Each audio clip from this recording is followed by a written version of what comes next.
सभी दोस्तों को नमस्कार। मार्केट की बात करते हैं, शेयर बाज़ार की बात करेंगे, आईओसी की बात करते हैं दोस्तों। इंडियन ऑयल कॉर्पोरेशन लिमिटेड की बात करेंगे।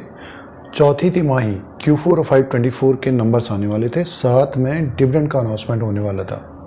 तो अपडेट आ गई है और स्टॉक प्राइस 160 के आसपास है।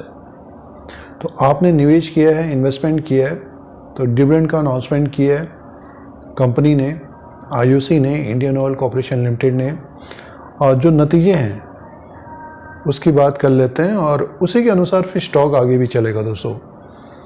पिछले एक साल का रिटर्न आईओसी का 105% का है। एक तेज़ी बनी है आईओसी में, इंडियन ऑयल कॉर्पोरेशन लिमिटेड में।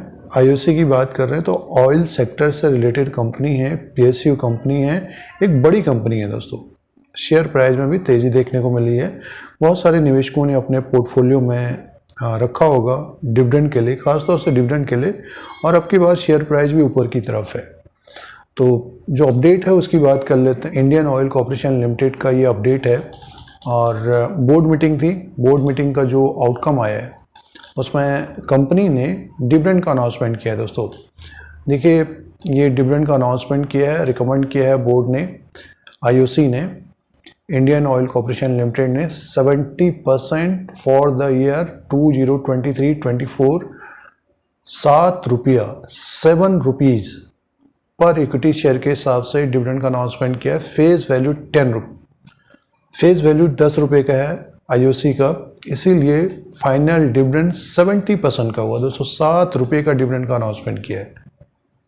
एक भी शेयर निवेशकों के पास होगा तो 7 रुपये का डिविडेंड मिलेगा, लेकिन इसमें रिकॉर्ड डेट का अपडेट नहीं आया है। बोलते हैं कंपनी ने रिकॉर्ड डेट का अपडेट नहीं आया है, और record date for the payment of final dividend will be fixed and intimated in due course. तो रिकॉर्ड डेट का अपडेट नहीं है। आगे आने वाले दिनों में एजीएम का भी, पेमेंट डेट का भी अपडेट नहीं है। एजीएम होगा और एजीएम के बाद ही पेमेंट होगा फाइनल डिविडेंड का। तो 7 रुपये का डिविडेंड का अनाउंसमेंट किया है।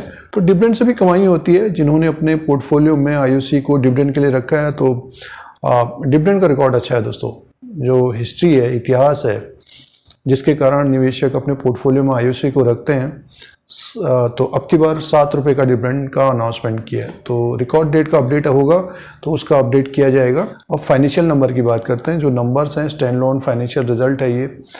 31/3/2024 के क्वार्टर में रेवेन्यू का जो अपडेट आया है, देखिए, रेवेन्यू फ्रॉम ऑपरेशन 2,19,875 करोड़ का है। 2,23,012 करोड़ का इससे पहले क्वार्टर में था। एक साल पहले 2,26,492 करोड़ का था। एक बड़ी कंपनी है, लेकिन अब की बार रेवेन्यू कम हुआ है दोस्तों। ये पिछली बार ज़्यादा था, 2,26,492 करोड़ का था, अब 2,19,875 करोड़ का हुआ है रेवेन्यू। और कंपनी का अदर इनकम है, उसको हम प्लस करके देखते हैं। टोटल इनकम 2,21,532 करोड़ का है, और इससे पहले ज़्यादा था, 2,24,465 करोड़ का था, और एक साल पहले 2,28,130 करोड़ का था। तो अब की बार रेवेन्यू कम है, बट ये है कि 2,21,532 करोड़ का रेवेन्यू हुआ है, ये भी कम नहीं होता है। अब नेक्स्ट नंबर की बात कर लेते हैं। देखिए, एक्सपेंसेस की बात कर लेते हैं। सारा कुछ ये एक्सपेंसेस इन्होंने दिया अपडेट। 2,15,200 करोड़ का है और टोटल इनकम है 2,21,532 करोड़ का। तो एक्सपेंसेस भी ज़्यादा ही हुआ है अब की बार। और कंपनी का देखिए, profit loss before tax 6,332 crore का है। प्रॉफिट की बात करते हैं तो net profit loss for the period 4,837 crore का, 4,837 करोड़ का प्रॉफिट है। बट इससे पहले क्वार्टर में 8,063 करोड़ का था, एक साल पहले तो 10,058 करोड़ का था। तो अब की बार प्रॉफिट कम हो गया दोस्तों। अब की बार आईओसी का प्रॉफिट कम हो गया है, और क्वार्टर एंड क्वार्टर के हिसाब से भी प्रॉफिट कम हो गया है। तो प्रॉफिट कम रहा है, और total comprehensive income for the period 11,570 crore का है।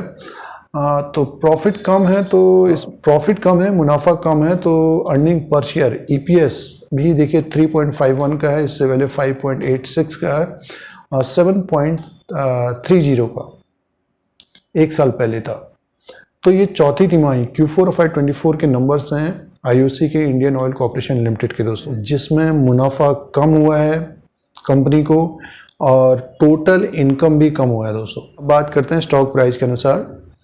₹168.95 में स्टॉक प्राइस है। 105% का रिटर्न दिया है निवेशकों को जिन्होंने पोर्टफोलियो में रखा है पिछले 1 साल के अनुसार। देखिए 52 वीक लो है ₹81.40 का और 52 वीक हाई है ₹196.80। तो स्टॉक में एक तेज़ी बनी है और स्टॉक ऊपर की तरफ ही है। ये अभी हाल फिलहाल में जो नीचे की तरफ आ गया था 155, तो मान के चलिए कि नीचे की तरफ 150 140 मार्केट में गिरावट होती है तो ऊपर की तरफ का जो रेजिस्टेंस रहेगा वो रहेगा इसका 183 ₹183.55। 183 के ऊपर निकलता है तो ₹188.75। तो इसी के बीच ये घूमता हुआ नज़र आ सकता है अगले 3 महीने। डिविडेंड का अनाउंसमेंट किया तो नीचे की तरफ आता है, नीचे की तरफ स्टॉक आएगा तो इसमें बाइंग भी आती हुई देखी जा सकती है। ₹7 का डिविडेंड, अच्छा डिविडेंड दिया गया है दोस्तों। अब के क्वार्टर में मुनाफा कम आया है तो थोड़ा बहुत प्रेशर रह सकता है ऊपरी लेवल पर। अब दोस्तों बात करते हैं इसके मार्केट कैप की बात करते हैं। इसका जो मार्केट कैप है 2,49,663 करोड़ का है। फेस वैल्यू ₹10 का है। EPS है 33 का दोस्तों। इसका ROE है 23 का और P रेशियो है 5.33 का। बुक वैल्यू पर शेयर 118 का। 100 के आसपास का बुक वैल्यू है। स्टॉक प्राइस 160 170 के आसपास है। तो फंडामेंटली बात करते हैं तो अभी भी देखिए दुगने में भी स्टॉक नहीं है। तो आगे आने वाले क्वार्टर्स में इसका जो प्रॉफिट है, रेवेन्यू है, थोड़ा और बढ़ता है तो स्टॉक में तेज़ी देखने को मिलेगी। और कंपनी के द्वारा डिविडेंड तो दिया ही जाता है दोस्तों। अब की बार ₹7 का डिविडेंड का अनाउंसमेंट किया है और डिविडेंड से अलग कमाई। अब की बार स्टॉक भी ऊपर की तरफ है दोस्तों, शेयर भी ऊपर की तरफ है। तो जिनके पोर्टफोलियो में है लोअर लेवल पे जिन्होंने लिए है तो होल्ड करें। जो 150 160 के आसपास ले रहे हैं स्टॉक ऊपर की तरफ जाए तो अपना डिसीजन करें कि क्या करना है। 105% 100% से ज़्यादा का रिटर्न है साल भर में। तो जिन्होंने लोअर लेवल पे लिया है तो वो डिसाइड करें कि IOC को अपने पोर्टफोलियो में रखना है नहीं रखना है। ये अपडेट है चौथी तिमाही Q4 ऑफ FY24 का जो नतीजे आए हैं उसका अपडेट है। साथ में डिविडेंड का अनाउंसमेंट किया है। आगे जो अपडेट होगा, जो record date, payment date dividend का आता है तो उसका अपडेट होगा दोस्तों। तो ये IOC का लेटेस्ट अपडेट है।